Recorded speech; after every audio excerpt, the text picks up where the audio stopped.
Welcome to Belize. This is a diverse Central American nation home to 340,000 people. It has many busy and bustling cities and a thriving tourist industry. But there are also many peaceful places to visit, and there is wildlife and nature around every corner.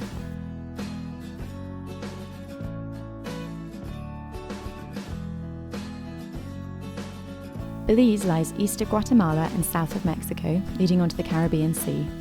In the north is a fishing village called Sartaneja, which is where our journey begins. This is Wildtracks, a Belizean adventure. The Wildtracks Centre in Sartaneja is a not-for-profit conservation and rehabilitation centre for wildlife. It was set up and is run by Paul and Zoe Walker, who have been working and living in Belize for over 25 years. Here they look after over 60 wild animals in various stages of rehabilitation, as well as a few more domesticated animals.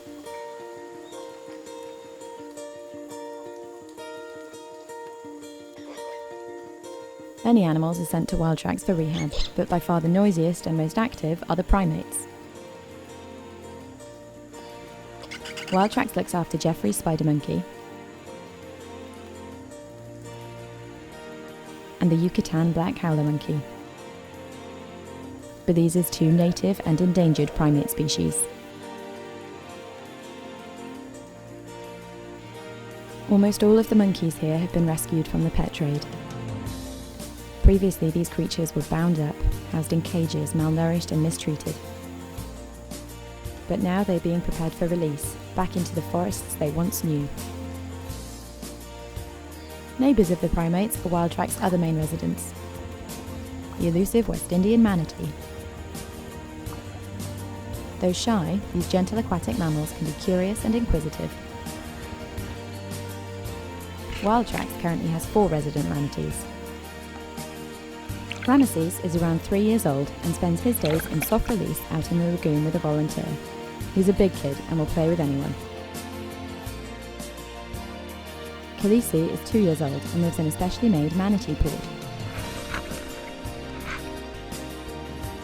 She is of a more shy and nervous disposition, but a gentle friend in the water. Mitch and Lucky are both under a year old and were found within a few months of each other on the verge of death. They are now steadily gaining weight and confidence. It is 5:30 a.m. Here at Wildtracks, every morning is an early morning. In the manatee house, milk is being prepared to feed to the 4 juveniles. The milk fed to manatees is a carefully measured mixture of water, powdered milk, bananas and vitamins. When mixed till smooth, manatees happily drink up every drop of what volunteers refer to as their banana milkshakes. Wildtracks have spent years refining the feeding process to make sure that every manatee receives the perfect amount of nutrients and every bit of attention they need.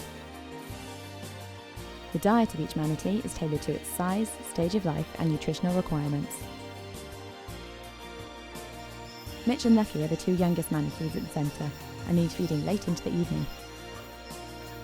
This dedication from the staff and volunteers is what makes Wildtracks so successful at reintroducing manatees to the wild.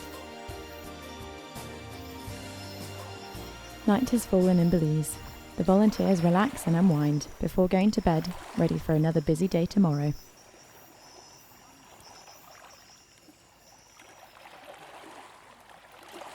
Next morning, as the manatees await their milk, the monkeys are also waiting to be fed. The aptly named howlers display their impatience as vocally as they can. Meanwhile, volunteers carefully select ripe fruit and get ready in the food prep area.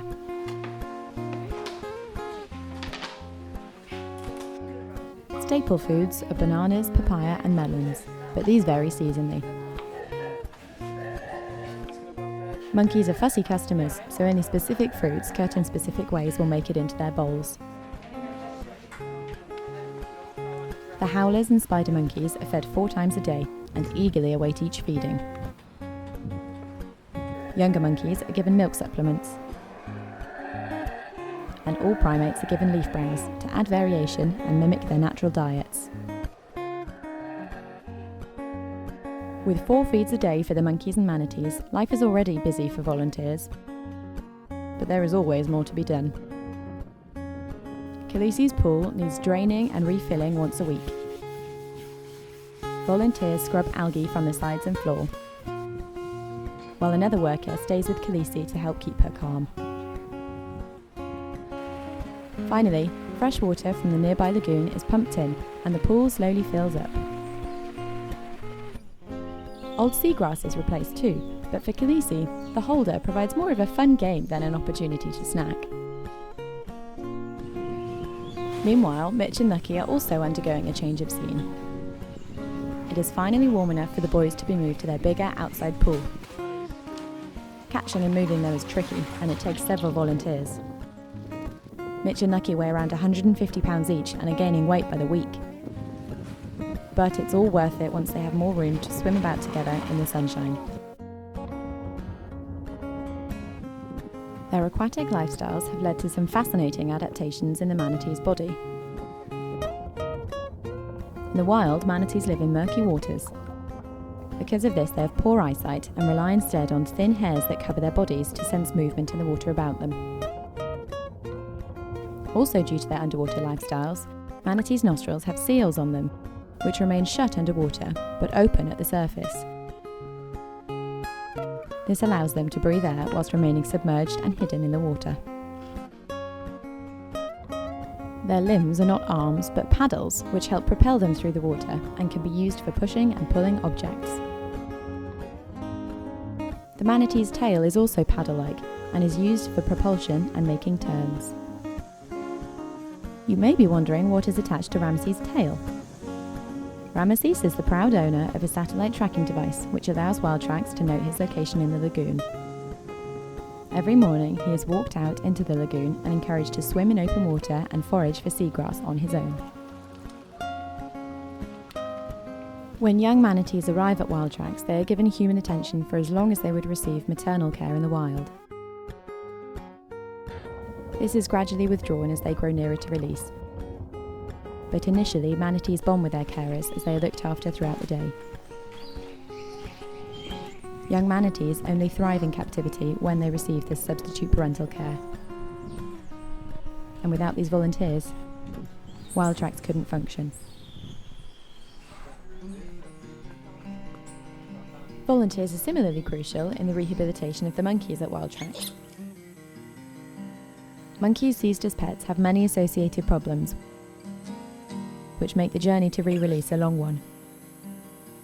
They do not make good pets, as they often become frustrated and aggressive. The rehab program teaches monkeys how to be wild, including how to forage, and the dynamics of monkey society. The younger monkeys at Wildtracks are looked after in the nursery cages and still need a degree of parental care. Volunteers play with them throughout the day and put them to bed at night. However, as they grow older, human contact is gradually withdrawn until they are independent and ready to be reintroduced. As release draws nearer, the monkeys moved into larger enclosures with real trees which mimic their natural environments. This is the final stage before their reintroduction. Wildtracks has a near 100% success rate for the survival of reintroduced monkeys. This is so high because they respond to each animal as an individual. They constantly assess and reassess the attention, nutrition and enrichment each monkey needs to thrive, before withdrawing human contact gradually and allowing the animal to develop and flourish on its own. By the time they're re-released, these monkeys will have no attachments to humans at all. But while the monkeys are at Wildtracks, it gives the opportunity to observe the spider monkey's unique physical traits. They have incredibly long, agile tails which are used as a fifth limb, useful for hanging off branches and steadying themselves. The end sections even have unique indentations comparable to fingerprints. Speaking of fingers, or lack of, another unique spider monkey characteristic is a lack of thumbs. This trait is useful for swinging through trees, but makes it more difficult to handle food when eating.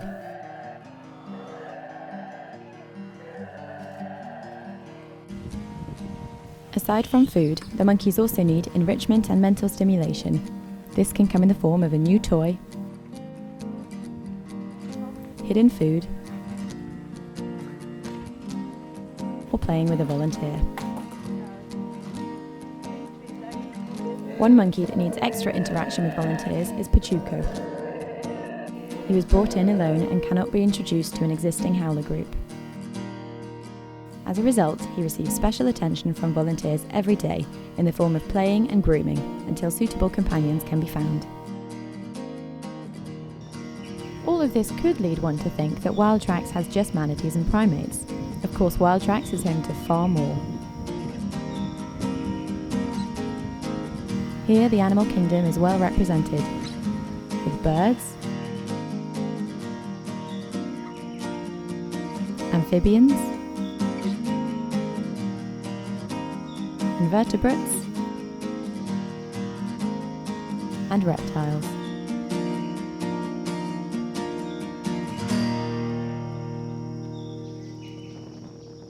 So we have learned that Belize has much rare and endangered wildlife, but even its more common species need a little hand sometimes.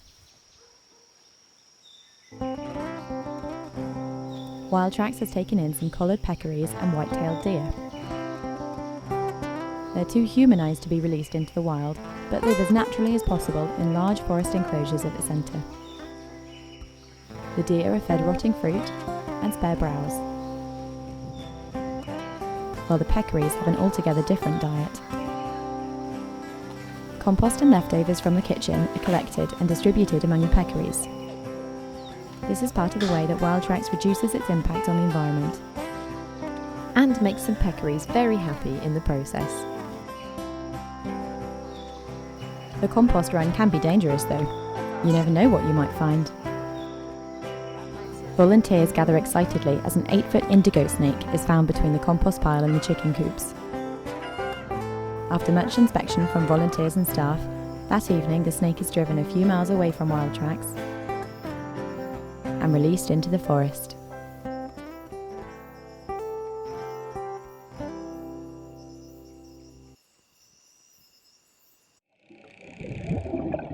But Sartaneja isn't the only place in Belize with amazing wildlife.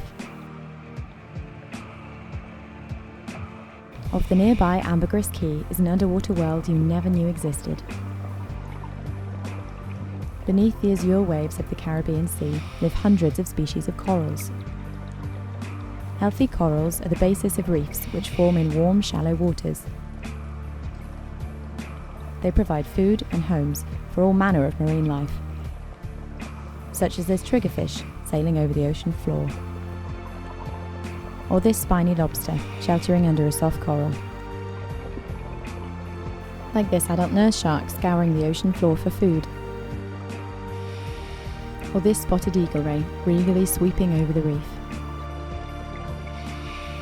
Stingrays like this throw up sand as they hoover food particles off the sea floor. Nearby, a gathering of nurse sharks allows the opportunity to spot their constant companions, the remora fish. A fireworm inches over coral and algae to find a safe spot from predators. This moray eel peeks out from his rocky home and snaps a quick bite. Pipefish pass through tall coral structures looking for somewhere to blend in. A parrotfish nibbles on coral, keeping growth in check. All the while, horse-eye jacks swim overhead.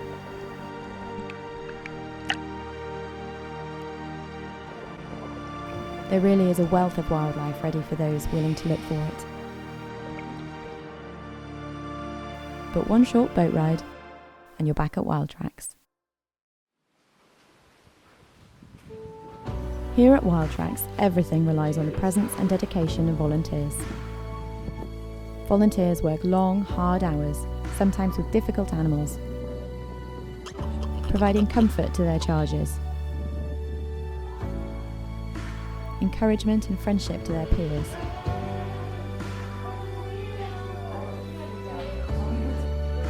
Sharing together. And braving all weather conditions. They are determined to help Wildtracks in their mission to protect Belizean wildlife.